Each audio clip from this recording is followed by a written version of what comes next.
الحمد لله رب العالمين الرحمن الرحيم مالك يوم الدين إياك نعبد وإياك نستعين اهدنا الصراط المستقيم صراط الذين أنعمت عليهم غير المغضوب عليهم ولا الضالين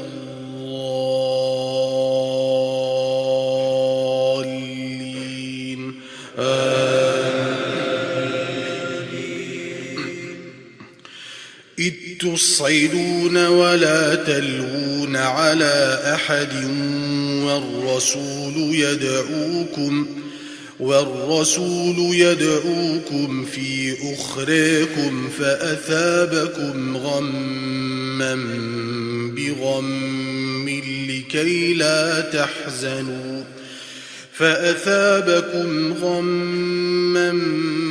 بغم لكي لا تحزنوا على ما فاتكم ولا ما أصابكم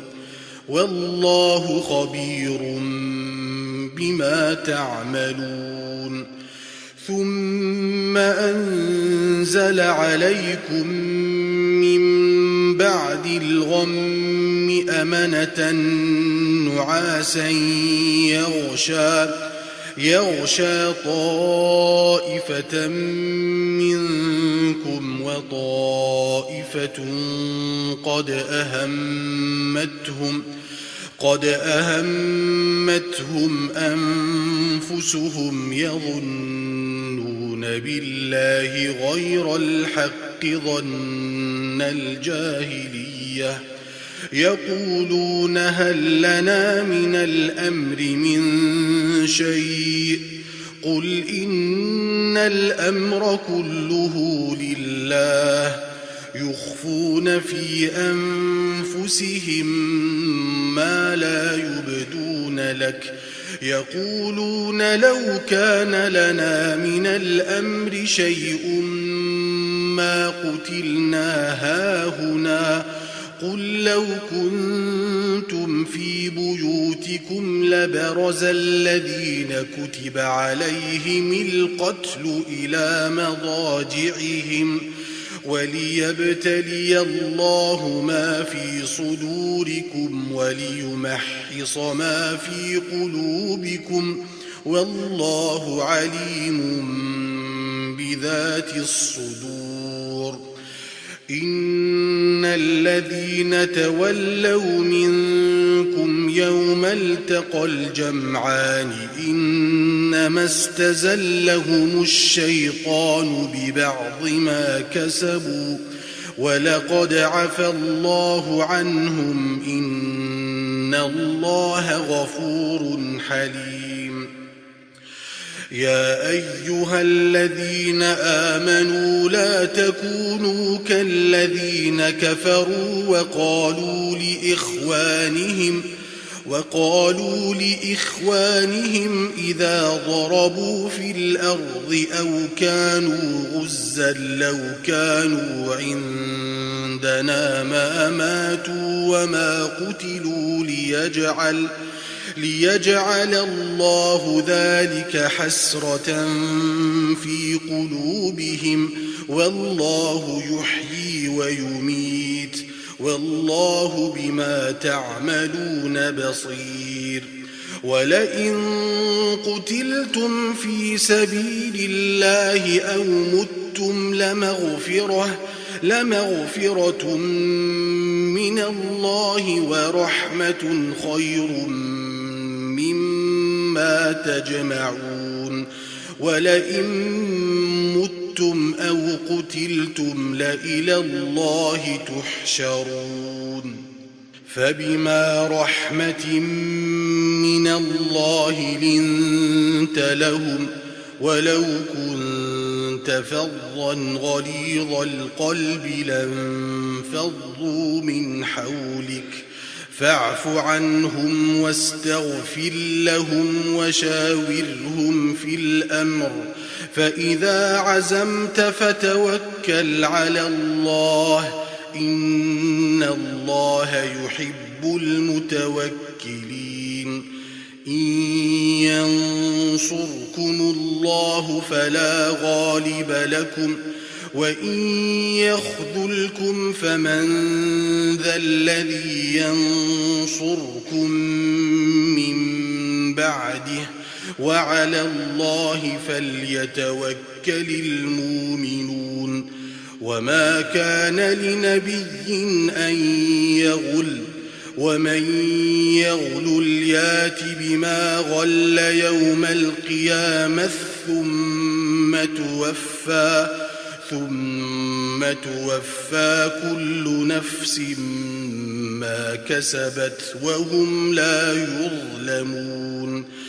أفمن اتبع رضوان الله كمن باء بسخط من الله وماواه جهنم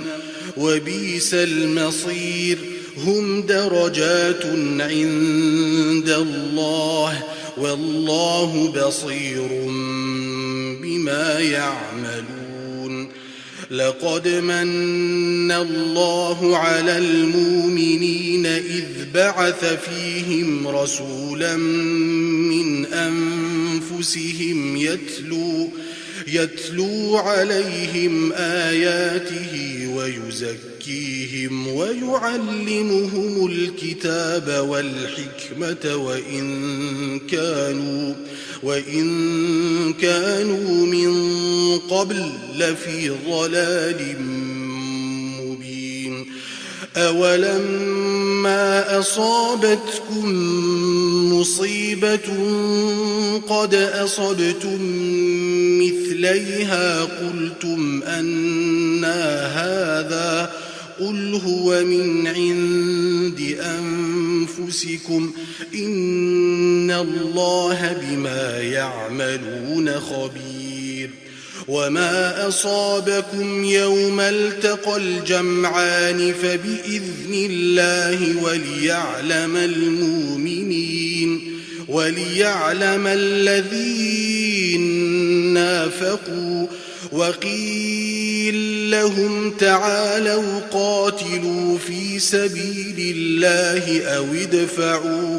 قالوا لو نعلم قتالا لاتبعناكم هم للكفر يومئذ أقرب منهم للإيمان يقولون بأفواههم ما ليس في قلوبهم والله أعلم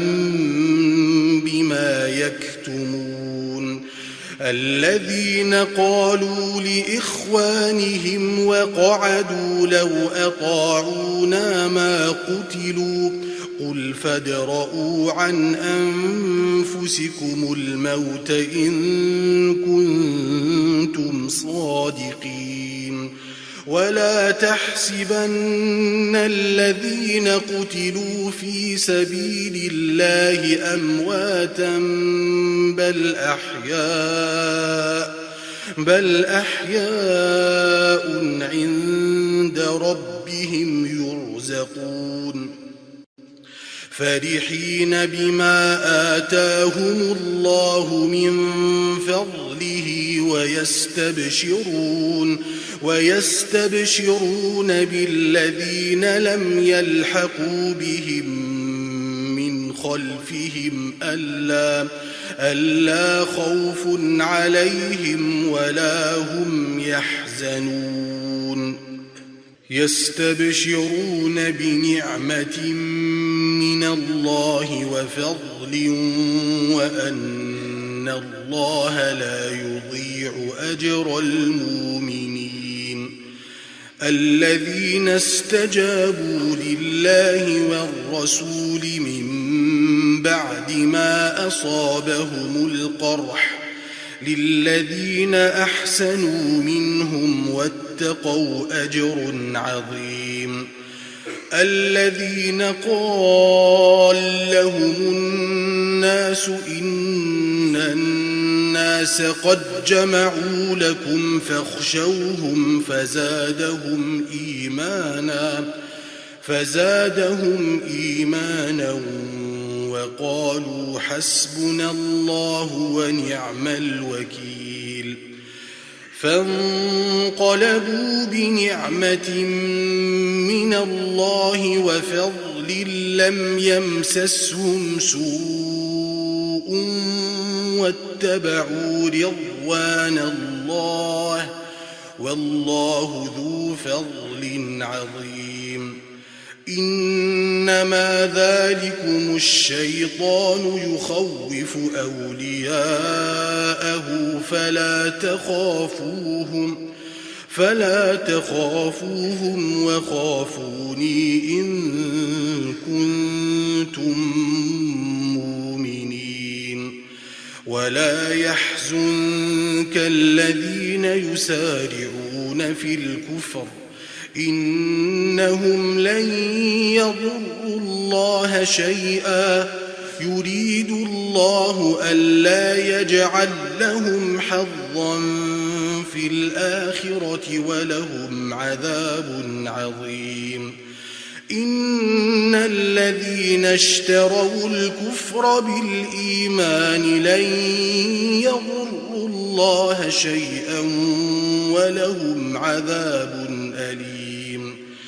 ولا يحسبن الذين كفروا أنما نملي لهم خير لأنفسهم إنما نملي لهم ليزدادوا إثما ولهم عذاب مهين. ما كان الله ليذر المؤمنين على ما أنتم عليه حتى يميز الخبيث من الطيب وما كان الله ليطلعكم على الغيب ولكن الله يجتبي من رسله من يشاء فآمنوا بالله ورسله وإن تؤمنوا وتتقوا فلكم أجر عظيم. ولا يحسبن الذين يبخلون بما آتاهم الله من فضله هو خير لهم بل هو شر لهم سيطوقون ما بخلوا به يوم القيامة ولله ميراث السماوات والأرض والله بما يعملون خبير. لقد سمع الله قول الذين قالوا إن الله فقير ونحن أغنياء سنكتب ما قالوا وقتلهم الأنبياء بغير حق ونقول ذوقوا عذاب الحريق ذلك بما قدمت أيديكم وأن الله ليس بظلام للعبيد. الذين قالوا إن الله عهد إلينا ألا نؤمن لرسول حتى ياتينا بقربان تاكله النار قل قد جاءكم رسل من قبلي بالبينات وبالذي قلتم فلم قتلتموهم إن كنتم صادقين. فإن كذبوك فقد كذب رسل من قبلك جاءوا بالبينات والزبر والكتاب المنير كل نفس ذائقة الموت وإنما توفون أجوركم يوم القيامة فمن زحزح عن النار وأدخل الجنة فقد فاز وما الحياة الدنيا إلا متاع الغرور لتبلغن في أموالكم وأنفسكم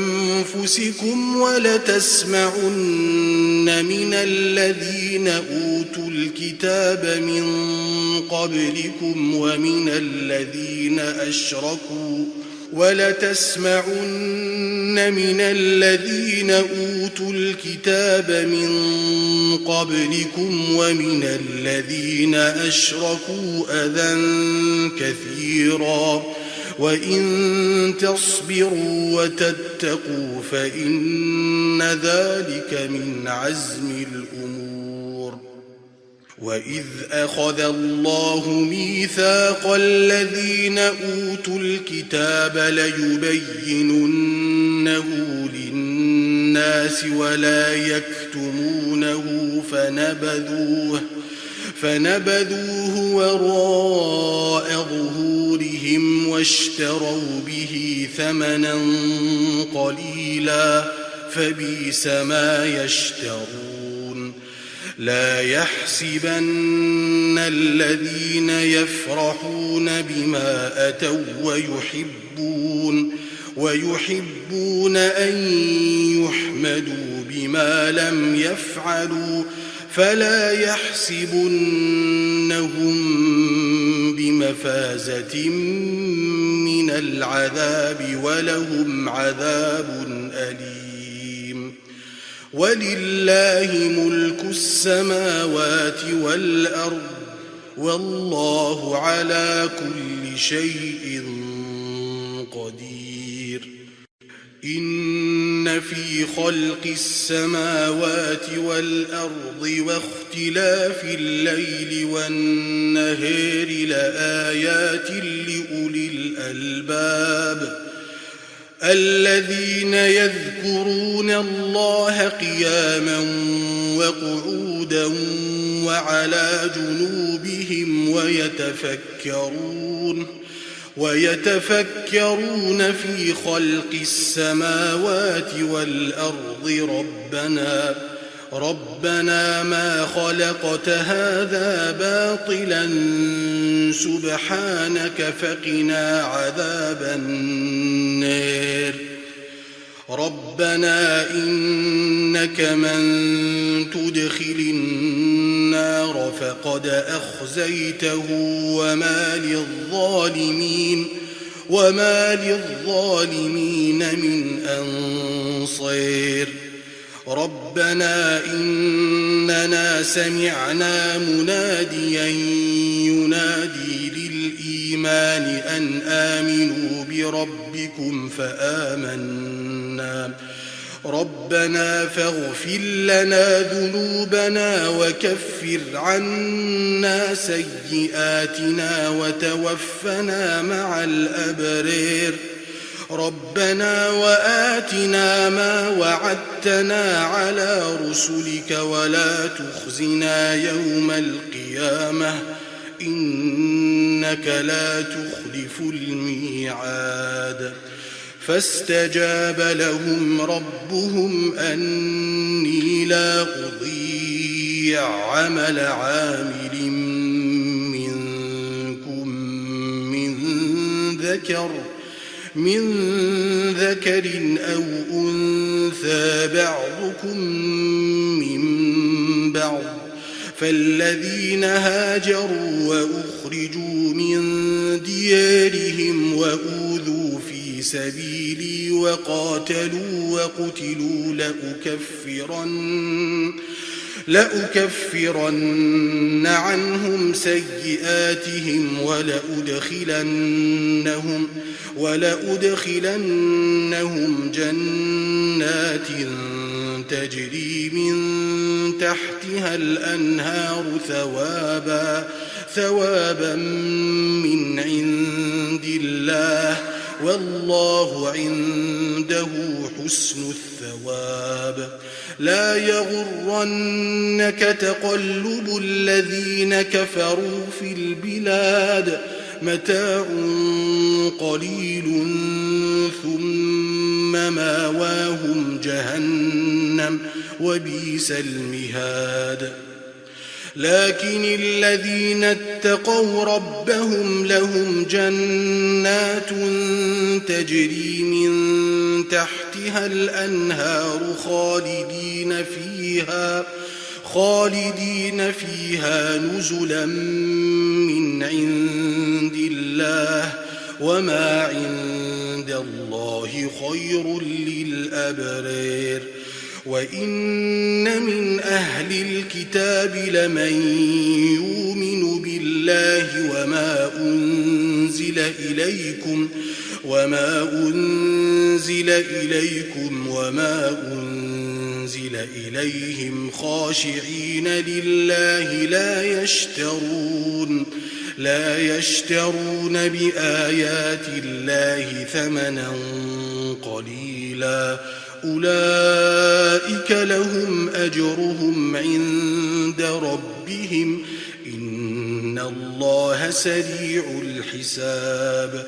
يا أيها الذين آمنوا اصبروا وصابروا ورابطوا واتقوا الله لعلكم تفلحون يا أيها الناس اتقوا ربكم الذي خلقكم من نفس واحدة وخلق منها زوجها وبث منهما رجالا كثيرا ونساء واتقوا الله الذي تساءلون به والأرحام إن الله كان عليكم رقيبا وآتوا اليتامى أموالهم ولا تتبدلوا الخبيث بالطيب ولا تاكلوا أموالهم إلى أموالكم إنه كان حوبا كبيرا وإن خفتم ألا تقسطوا في اليتامى فانكحوا ما طاب لكم من النساء مثنى وثلاث ورباع فإن خفتم ألا تعدلوا فواحدة أو ما ملكت أيمانكم ذلك أدنى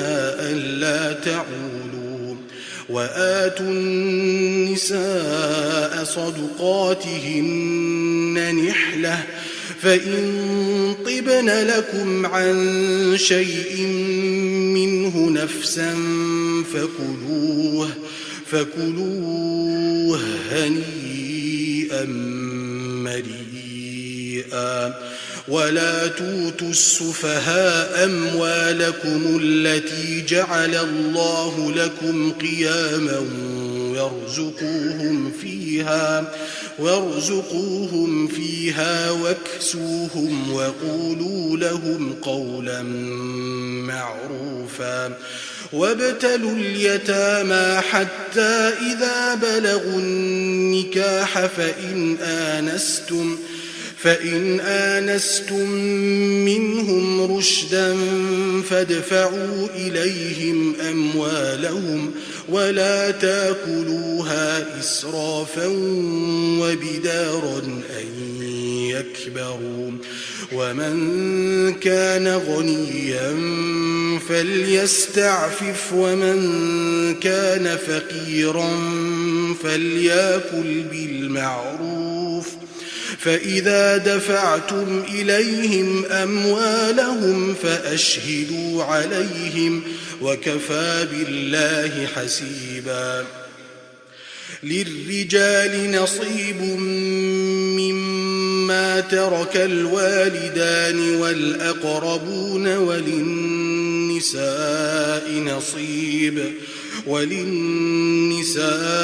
نصيب مما مما ترك الوالدان والأقربون مما قل منه أو كثر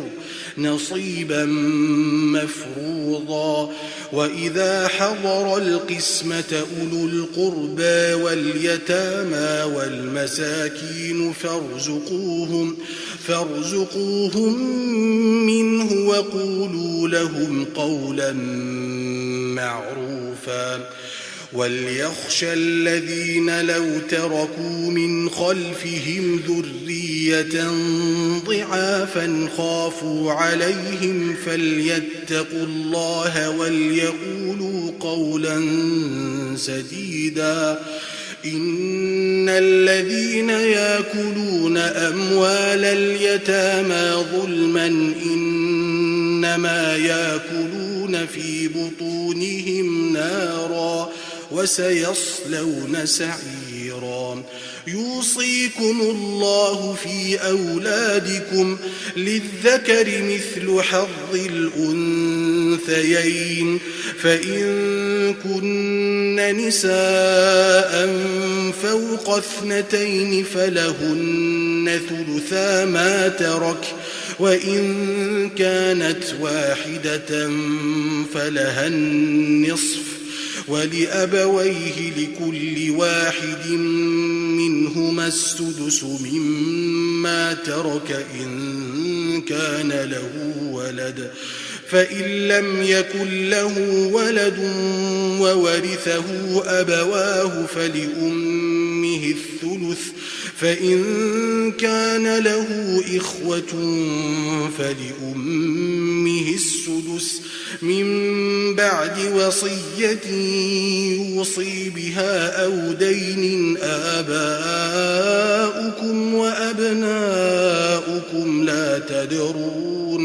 لا تدرون أيهم أقرب لكم نفعا فريضة من الله إن الله كان عليما حكيما